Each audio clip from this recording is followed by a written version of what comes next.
मुजद्दिद बुजुर्ग आयतुल्लाह अल-उज़्मा मिर्जा मोहम्मद हसन हुसैनी शिराजी की जिंदगी का एक हिस्सा।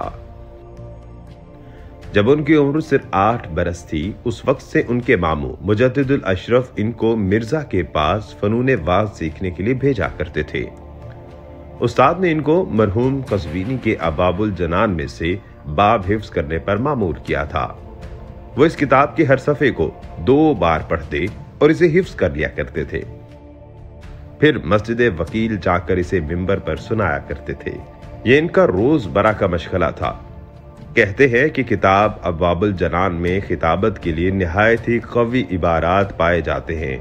अमूमन मतन सजा और काफिया की शक्ल में है।